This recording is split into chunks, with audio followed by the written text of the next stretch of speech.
Alright, so starting with smoke detectors, this one is kind of a smoke detector, or it's related to smoke detectors, could also be considered an alarm too. But I have this right here. This is a system sensor APA451. This is a remote annunciator. It's pretty simple. You can see this one has a piezo in it. And then there's the two LEDs right there for the alarm and power. I believe these are used for duct detectors. Correct me if I'm wrong on that, but there's the terminals on the back. And then there's the label. So there we go. Kind of an interesting device. I know I said smoke detectors, but I'm kind of also going to include some of my heat detectors. So here we have a system sensor, I believe it is 5601P. This is a fixed / rate of rise 135 degrees heat detector. There's the base, there's the back of it, there's the label, there's the terminals. So there you go. Next up, we have what I believe is a Chematronics heat detector. And fun fact, I actually got this device by mistake. I was supposed to get a 5601P, just like I showed you before, but the seller on eBay ended up giving me one of these instead, inside of a 5600 series box. So it's kind of unfortunate. There's the base for it. And there's the back. It is a fixed rate of rise, or it's actually a rate of rise, 135 degrees. So there you go. Alright, now moving on to the actual smoke detectors. Here we have a Simplex 2098-9201. So I'm going to take it off the base. There it is. I believe this one was made in 1993. See, issued 2/93. And here's the base for it. This is a 2098-9211. It has this weird little circuit board on the back here. I'm not really sure what that's for, but it's the back of it.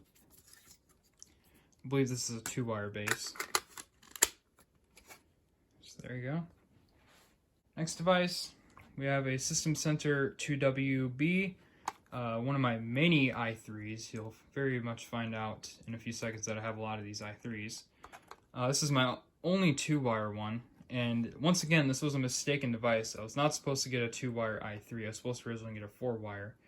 I believe I was supposed to get a 4WT-B, but I got a 2WB instead.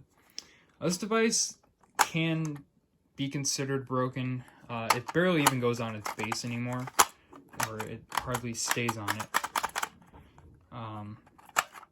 And the tamper lock is gone, as you can see, but there's the base. And there's the head, back of the head. So I'm not really sure if this one's broken or not. Could very well be, but I have not powered this thing in a very long time, so that's really the only way to find out. Next up, we have a System Sensor 4WB. You gotta get another i3. This is a 4-wire one, so it's basically the same thing as the last one, but it's 4-wire. So there's the base. There's the back of the head. This one I know for sure does work. So there you go. Next detector, we have a System Sensor 4WTR-B, and again another i3. This one looks a little bit different because it has the Form C relay on the internals, so it's a bit wider, but it's pretty much the same as the last one. It has the same thermal sensors on both sides. There's the base right there. These 3 terminals down here for the relay, those 5 up there for just basic wiring. There's the head and the label. So there you go. Alright, so next detector, I should just say next i3 since I have quite a few more. I have another 4WTR-B. This one is a little bit broken. As you can see, I tested it one day and kind of burnt it a little bit with a lighter because I didn't know holding it too close would burn it apparently. And this cover's kind of broken too. I don't know if you see that or not, but it hangs a little bit low. But other than that, it's in pretty good condition. Besides all that, there's the back of the head and the label. There's the base.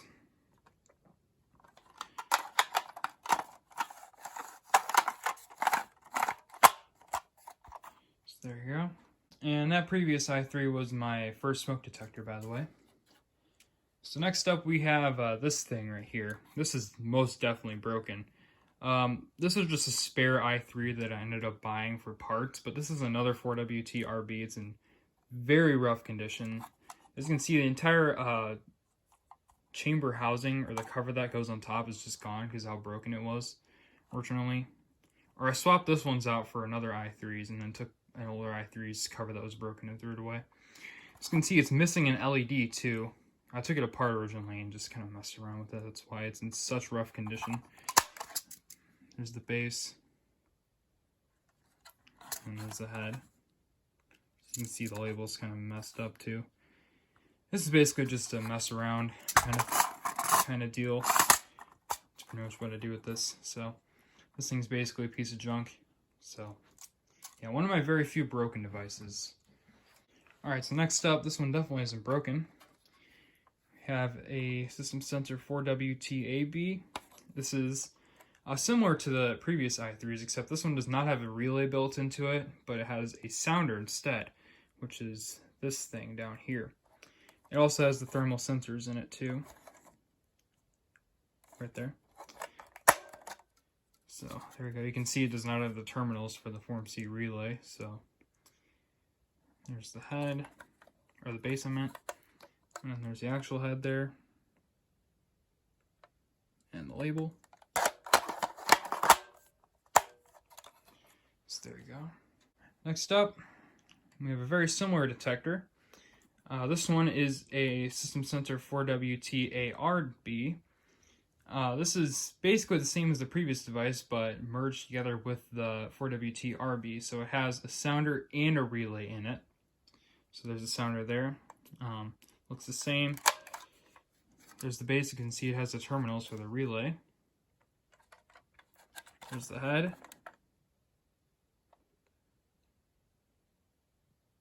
So there you go.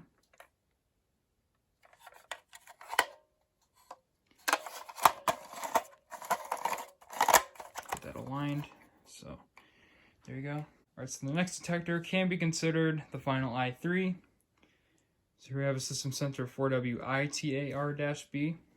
So it basically has all the features in it. It has the thermal sensors right here, which are this time isolated, which means that the operations of this are isolated, basically meaning that if this is activated by smoke, only this device will sound. So say it's on a system of i3s and it detects smoke, only this device is going to sound. But those, let's say the thermal detectors down there, those end up activating. Then it will trigger the entire system. So it's pretty interesting how this one works. So it's basically the same though. There's the sounder. There's the base. And there's the head. I believe this is another older i3. So there you go. Very interesting device. I believe this is somewhat rare too. I don't know. You don't see a lot of people who have this particular i3 model. All right. So next up, we have a Honeywell 5808W3. This can kind of be considered an i3, but not too much. The first difference being that this one is battery powered and it's wireless.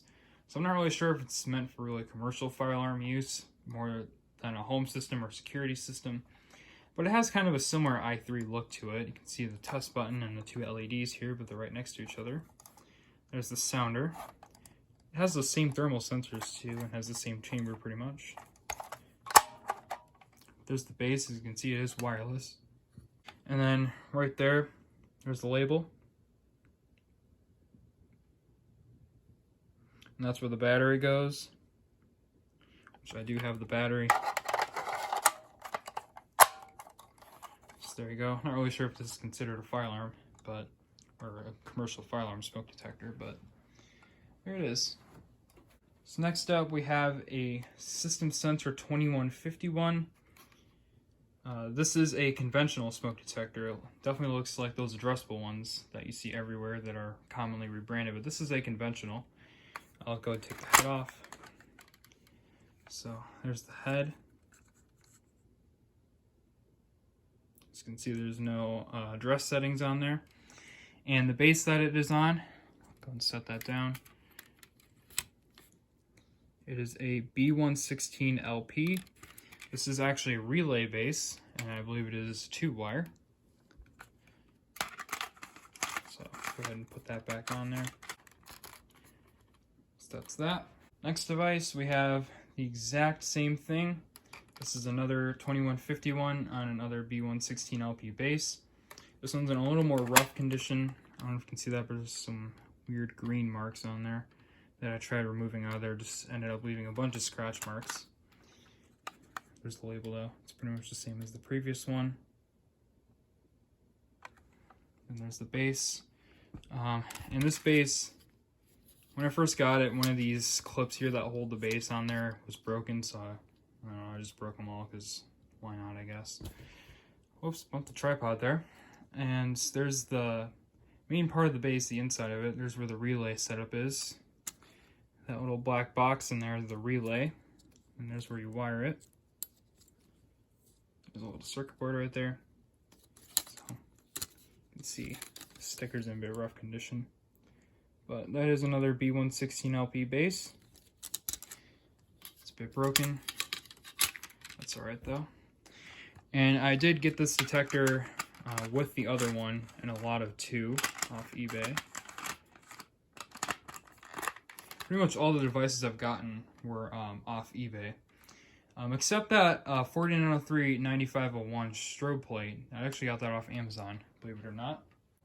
Next up, we have yet again another System Sensor 2151. But this one looks a little bit different, and that is because this is the older version of it. Those ones you saw before were the newer design. This is the older version.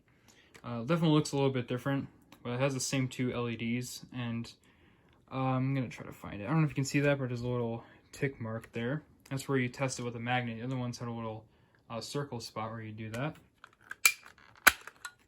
So here's the head. Right there. As you can see, 2151.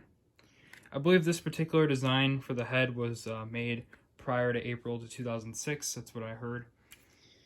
And then as far as the base goes, this is a, if I look on the back, this is a B110LP. This is just your basic 2-wire base. This one's kind of difficult to align. I'll get it on there later, but there you go.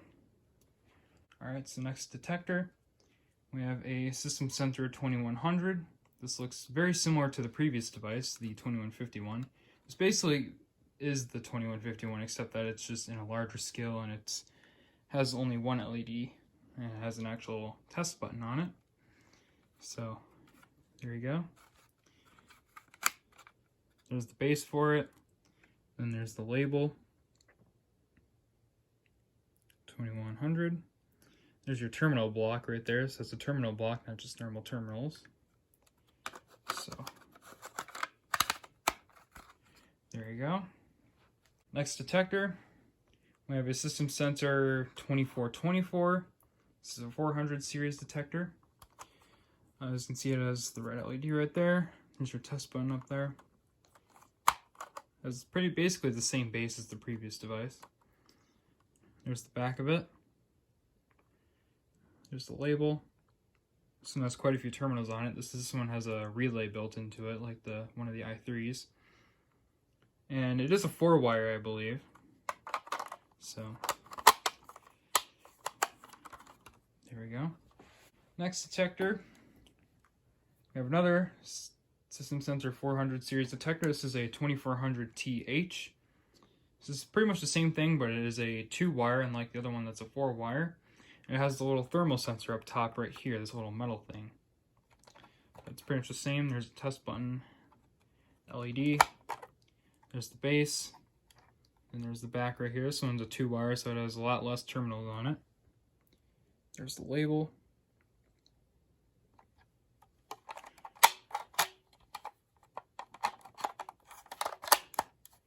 And this is actually currently my favorite detector right now. And to finish off the smoke detectors, we have a Edwards 6250B. This is a pretty interesting smoke detector, and I'm just going to go ahead and put it down here because I do have 5 of these detectors. I bought a lot of them off eBay. I got 5 of them, and one of them I took the base off of right here. Here's the base. This is a 6251B-001. So there we go. A little UL listing down there. It's 24 volt DC. There's the back of it. The terminals are on the side here. Very interesting base. It's a 2-wire, I believe. All of these 4 ones have the exact same base. And then here's the head. There's the LED. A little slot is where you move this cover from. And there's the back. Right there. Just sensitivity calibration right there. Test jack. It's 24 volt DC. And as you can see right here, it says contains radioactive material. These are actually ionization detectors. All 5 of these are ionization. So all my other detectors are photoelectric. These are the only ionization ones I have. There's the label. And these were all made in 1989, so they're really old. Very old smoke detectors. So they're in pretty decent condition too. This one, they're just a bit yellowed, but it's completely fine with me. And the reason why I already had the base taken off of this, because the bases on these, they're pretty interesting. They don't twist on or off, they actually just snap on. So there we go. It's snapped on now. So you have to use a screwdriver to pry it off. So it's really difficult to do. And then take a little bit of time to do it on camera, but yep, those are 5 Edwards 6250Bs, all in ionization. So there you go. Alright, so that is it for the smoke detectors. So now we're going to go ahead and move on to the final category, which is my pulse stations.